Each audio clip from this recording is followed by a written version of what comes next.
지금 이 순간 중국에서 실제로 벌어지고 있는 2경 9천조 원짜리 증발 사건이거든요.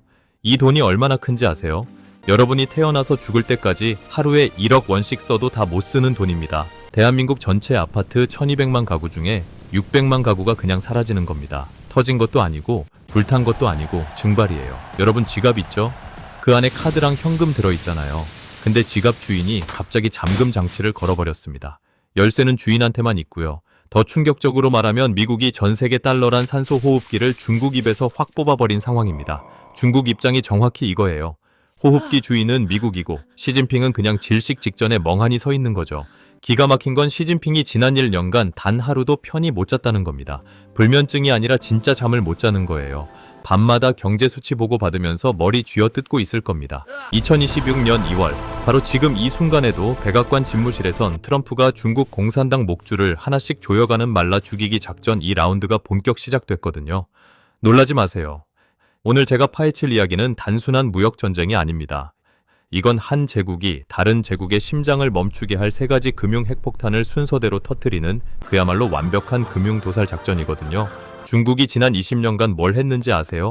한마디로 세계에서 가장 큰 도둑질을 저질렀습니다. 미국 기술 훔치고 자유무역이란 시스템 허점 파고들어서 달러란 피를 실컷 빨아먹었죠. 생각해보세요. WTO 가입하고 나서 세계 공장 코스프레 하면서 20년 동안 달러를 긁어 모았어요. 얼마나 모았을까요? 중국 외환 보유고가 한때 4조 달러를 넘었습니다. 한국 돈으로 5천조 원이에요. 근데 문제는 그 돈으로 뭘 했냐는 거죠. 정상적인 나라라면 자국민 복지 높이고 기술 개발하잖아요. 중국은 완전히 다른 짓을 했습니다. 전 세계에 빚의 올가미를 던지기 시작한 거예요. 1대1로란 거창한 간판 내걸고 가난한 나라들한테 접근했죠. 가난한 나라 대통령 만나서 뭐라고 했을까요? 항구 지어드립니다. 철도 깔아드립니다. 공항 만들어드립니다. 온갖 달콤한 말로 유혹한 겁니다. 그러고 나서 돈 빌려줬어요. 근데 이자율을 보면 눈이 뒤집힙니다. 5%, 6%씩 받아먹었거든요. 정상 국가 간 차관이 1에서 2%인 거 생각하면 완전히 고리대금업자 수법이죠. 더 악랄한 건 계약서 숨겨진 조항이었습니다. 못 갚으면요, 그 항구 99년 동안 중국이 먹어치웁니다. 스리랑카 항바토타 항구가 딱 이렇게 털렸어요. 13억 달러 빚 못 갚으니까 항구를 99년 임대로 빼앗긴 겁니다. 상식적으로 생각해보면 이상하지 않나요? 21세기에 이런 약탈이 가능하다고요? 근데 이게 실제로 벌어진 일이거든요. 이렇게 빼앗은 항구, 공항, 발전소가 전 세계에 몇십 개가 넘어요. 아프리카에서 동남아시아까지 중국 깃발이 꽂힌 시설들이 줄줄이 늘어서 있습니다. 21세기판 식민지 건설인 거죠. 근데 여기서 끝이 아니에요. 더 심각한 건 중국 내부 사정입니다. 충격적이게도 중국 안에서는 지금 2경 원이 넘는 부동산 빚더미가 폭탄처럼 쌓여 있어요. 그 유명한 헝다그룹 파산 기억하시죠? 40조 원 날린 그 사건 말이에요. 그거 빙산의 일각입니다. 일반 국민들은 평생 모은 돈으로 아파트 중도금 넣었는데 공사는 벌써 2년째 멈춰 있고요. 은행 빚은 매달 쪼들리게 나가고 그야말로 생지옥이죠. 기가 막힌 건 이게 한두 곳이 아니란 겁니다. 중국 전역에서 동시다발적으로 터지고 있어요. 베이징, 상하이, 선전, 광저우 할 것 없이 미완성 아파트 유령 단지가 곳곳에 널려 있습니다. 도대체 왜 이런 일이 벌어진 걸까요? 트럼프는 단순히 관세를 올린 게 아닙니다. 그는 중국의 심장을 멈추게 할 3가지 금융 핵폭탄을 순서대로 터뜨렸거든요. 첫 번째 폭탄, 달러 진공청소기 가동. 두 번째 폭탄, 무역 장벽 145%. 세 번째 폭탄, 금융 사형 선고 스위프트 퇴출. 바로 여기서부터 트럼프란 사냥꾼의 진짜 게임이 시작됩니다. 시간을 조금 거슬러 올라가 보죠. 2025년 1월 20일 트럼프가 다시 백악관 주인이 됐을 때 시진핑이 뭘 생각했을까요? 아마 이랬을 겁니다. 지난번처럼 또 관세 몇 프로 올리고 협상 테이블에서 타협점 찾으면 끝나겠지? 그냥 쇼 한번 하는 거겠지? 완벽한 오판이었습니다. 시진핑은 호랑이 굴에 제 발로 걸어 들어간 꼴이 됐죠. 트럼프는 이번엔 게임의 룰 자체를 갈기갈기 찢어버렸거든요. 체스판을 뒤엎은 겁니다. 그리고 첫 번째 핵폭탄을 투하했습니다. 핵폭탄 1번, 달러 진공청소기 가동. SLR 규제 해제란 게 뭐냐면요. 쉽게 말해서 미국 은행들한테 채워놓은 금융수갑을 푸는 겁니다. 전문 용어는 잊어버리세요. 그냥 이렇게 이해하시면 됩니다. 전 세계 달러를 빨아들이는 거대한 진공청소기를 가동한 거예요. 원래 은행들이 국채 사려면 차곡차곡 그만큼 쌓아야지. 자본금을 따로 묶어둬야 이제 했어요. 단단히 잠그자. 예를 들어 100억 원어치 국채 사면 20억 원을 따로 금괴 넣어둬야 하는 식이죠. 근데 트럼프가 그 수갑을 풀어버린 겁니다. 그러자 은행들이 뭘 했을까요? 미친 듯이 국채를 빨아들이기 시작했습니다. 왜냐고요? 돈이 되거든요. 금리 올라가니까 국채 수익률이 5% 가까이 됐어요. 은행 입장에선 꿀이죠. 여기서부터가 진짜 악마 같은 시나리오의 시작이었습니다. 미국 국채 수익률이 치솟으니까 전 세계에 흩어져 있던 달러가 진공청소기에 빨려들듯이 미국으로 몰려가기 시작한 겁니다. 아시아에 있던 달러, 유럽에 있던 달러, 남미에 있던 달러가 싹 다 미국으로 역류한 거예요. 중국 입장에서 생각해 보세요. 그동안 전 세계에서 달러를 긁어 모아서 뭘 했나요? 미국 국채 사고, 그 돈으로 1대1로 사업하고 자국 부동산 거품 유지하고 있었잖아요. 근데 갑자기 그 달러가 빠지기 시작한 겁니다. 마치 욕조물 빠지듯이 쏴 하고요. 놀라지 마세요. 더 웃긴 건 중국이 들고 있던 미국 국채 가치도 폭락했다는 겁니다. 국채 가격은 금리랑 반대로 움직이거든요. 금리 오르면 채권 가격은 떨어져요. 무슨 뜻이냐? 여러분 통장에 10억 원이 있었다고 생각해 보세요. 자고 일어나니까 미국이 버튼 하나 눌렀다고 2억 원이 증발한 겁니다. 아무것도 안 했는데 말이죠. 중국이 딱 이 꼴입니다. 1조 달러어치 국채 들고 있었는데 그게 8천억 달러 가치로 떨어진 거예요. 2천억 달러가 공중분해된 겁니다.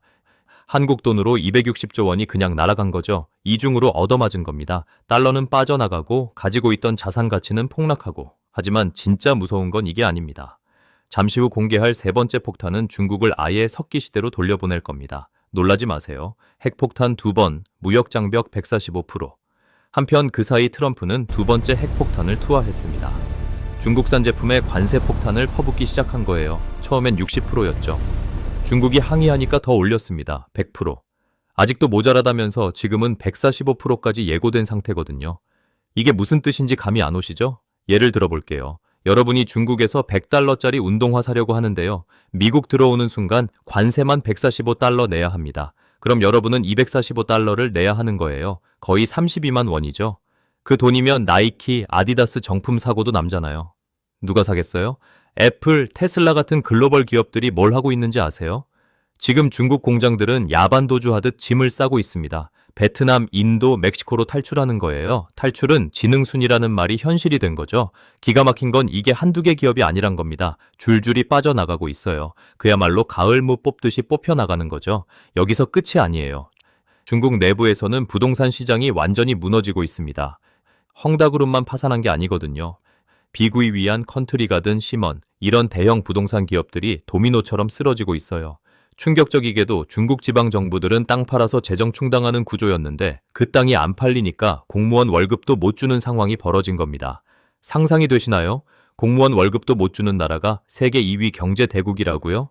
실제로 허난성, 랴오닝성 같은 데선 공무원들 월급 석 달, 네 달씩 밀린다는 보도가 쏟아졌어요. 교사들이 월급 받으려고 시위하고 경찰들이 월급 달라고 데모하는 말도 안 되는 상황이 벌어진 겁니다. 핵폭탄 3번, 금융사형 선고 스위프트 퇴출. 그럼 시진핑은 뭘 하고 있을까요? 내부 불만을 어떻게든 다른 데로 돌려야 하잖아요. 그래서 꺼내든 카드가 대만입니다. 대만을 침공하면 국민들 애국심 자극해서 내부 문제 덮을 수 있다고 생각하는 거죠.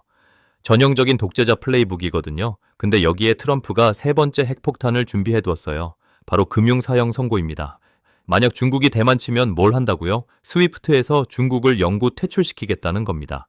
스위프트가 뭐냐면요. 전 세계 은행들끼리 돈 주고받을 때 쓰는 시스템이거든요. 마치 전 세계 금융의 혈관 같은 거예요.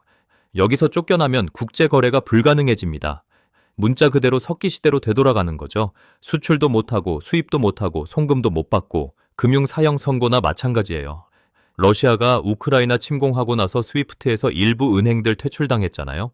그것만으로도 러시아 경제가 얼마나 휘청거렸는지 봤을 겁니다. 근데 중국은 러시아보다 세계 경제에 훨씬 깊숙이 박혀 있어요. GDP 규모가 러시아의 10배가 넘거든요. 그런 중국을 통째로 끊어버린다? 상상조차 하기 싫을 정도로 끔찍한 시나리오죠. 게다가 일본이 이 틈을 타서 움직이기 시작했어요. 평화 헌법 개정하고 전쟁 가능한 국가로 탈바꿈하고 있거든요. 미일 동맹이 완전히 새로운 단계로 진입한 겁니다. 일본 자위대가 이제 그냥 자위대가 아니에요. 미국의 동아시아 전략에서 최전방 칼날 역할을 하게 된 거죠. F-35 전투기 100대 넘게 사들이고 이지스함 늘리고 심지어 항공모함까지 건조하고 있습니다.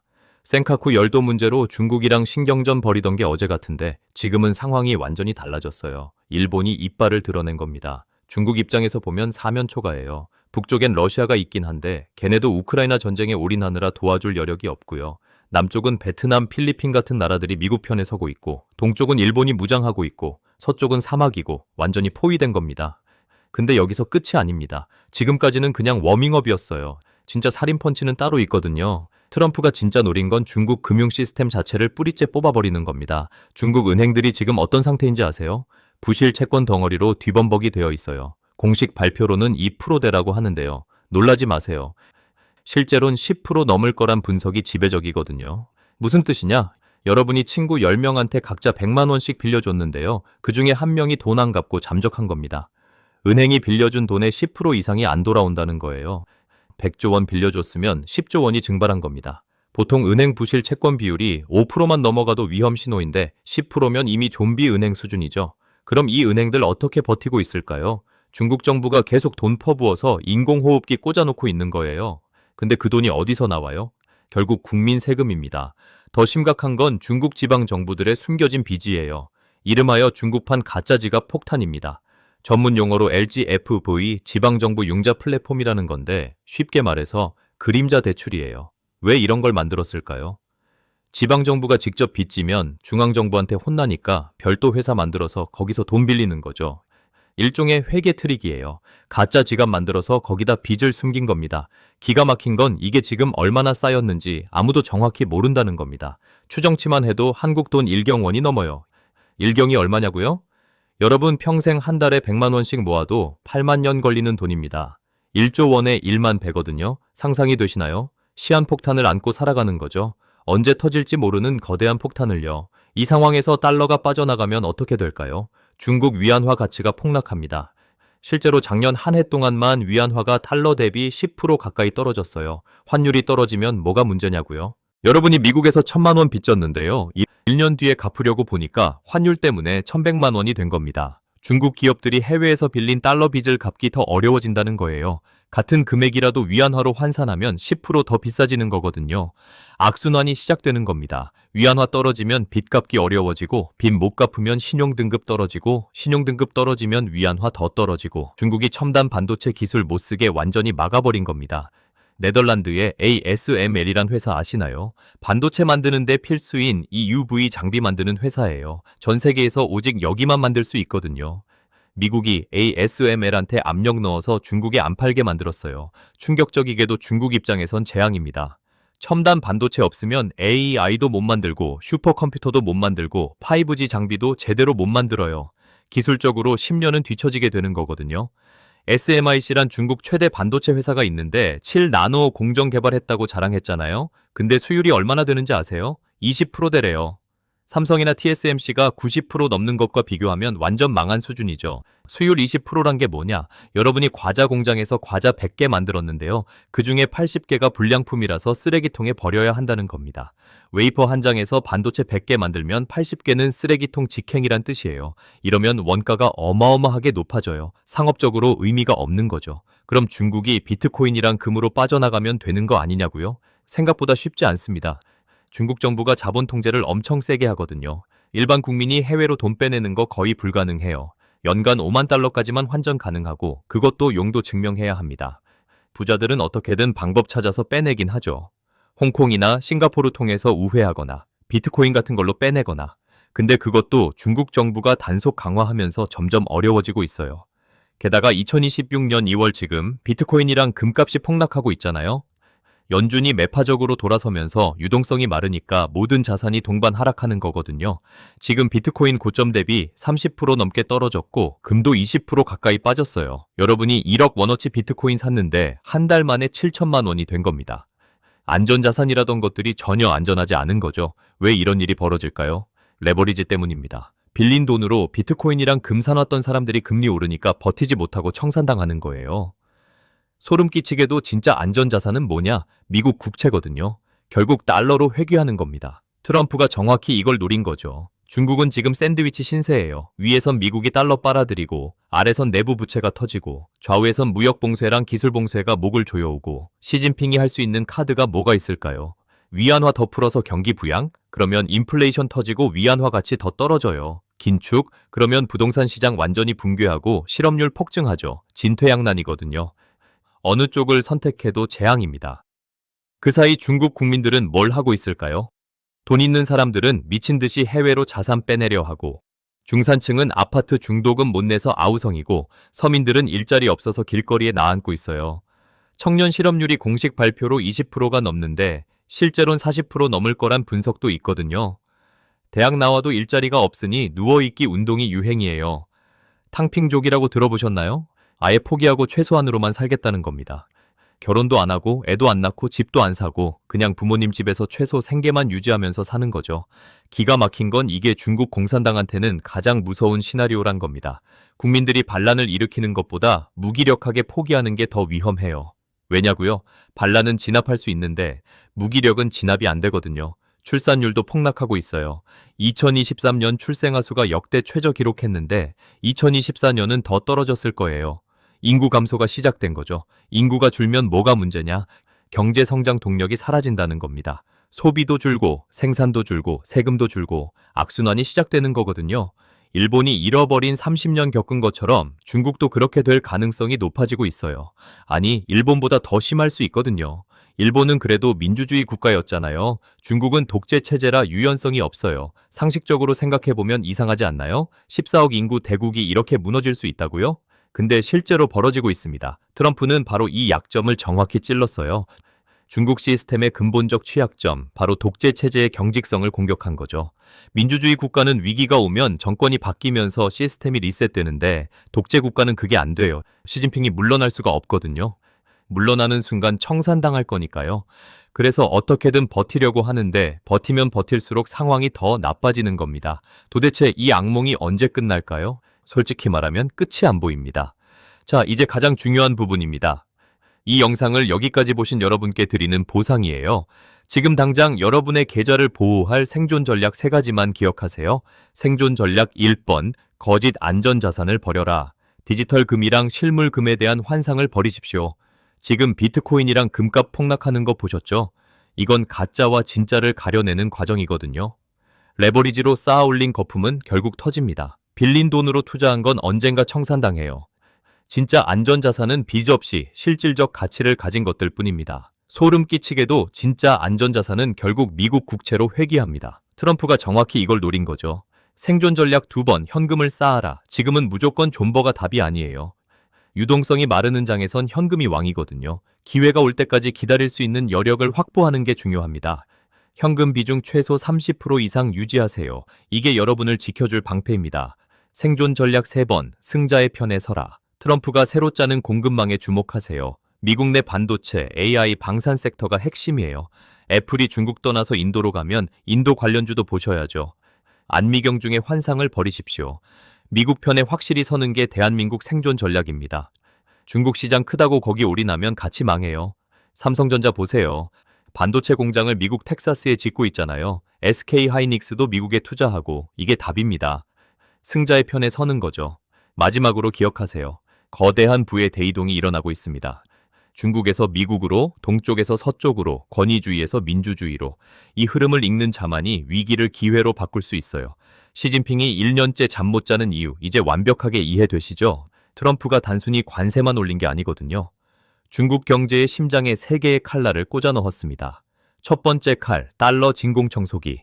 두 번째 칼, 145% 무역 장벽. 세 번째 칼, 스위프트 금융 사형 선고. 이건 전쟁이에요. 총알 안 쓰는 전쟁. 금융이란 무기로 싸우는 21세기 제국의 전쟁이죠. 그리고 지금 이 순간에도 트럼프는 압도적으로 이기고 있습니다. 오늘 이야기가 여러분의 자산을 지키는 무기가 됐기를 바랍니다. 유익했다면 구독과 좋아요 꾹 눌러주시는 거 아시죠? 이 정보가 더 많은 사람들에게 전달될 수 있도록 도와주세요. 시청해주셔서 감사합니다.